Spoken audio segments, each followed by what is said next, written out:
Mainit na usap-usapan ng netizens ang blind item ng controversial personality na si Zian Gaza na agad namang natukoy ng netizens. Say ni Zian, blind item. Si Nech Ite na bilyonaryong celebrity ang hiwalay na sa kanyang asawa na tagapagmana ng malaking kumpanya sa Visayas at Mindanao. Ang nasabing power couple ay may isang anak na ayaw ipakita ni girl kay Guy, si Nech Ite.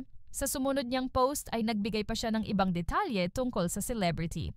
Say niya, kasal sila at walang divorce sa Pilipinas, may habol daw si girl at ang anak nila sa bilyonaryong Guy. Tila daw planado ito ni girl from the start. Sa comment section sa mismong post ni Zian, mas lalo pang nagbigay ito ng hint sa mga netizens. Say niya, hindi umano niya pinakasalan si JL kasi wala siyang mapapala.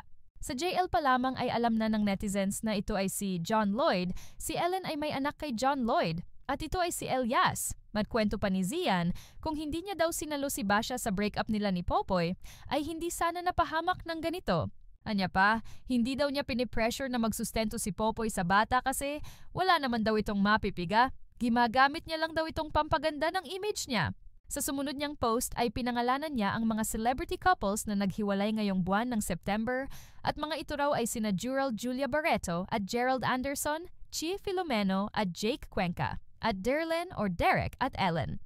Dahil naman sa maraming nagtatag sa mapasabog ni Zian kay Ellen, ay agad ding nagsalita si Ellen. Ang daming nagtag. Kailangan ko na ng biogesic. Ano ko naman pakasalan na hindi naman nag-propose?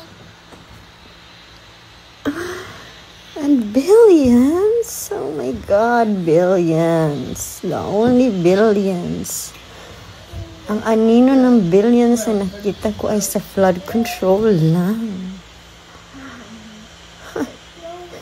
Oh my God. Billionaires. C family. Gokwe. Zubel. Aboitis. Tan. Lishita. Villar. Zaldico. Vizcaya. Morgan.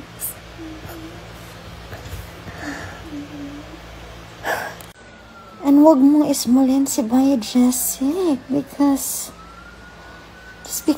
simple lang siya. Ikaw, you don't know. But ang assets nun, I know. You know?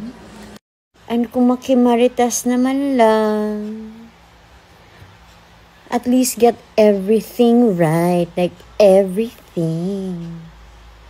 Ayan, mula na.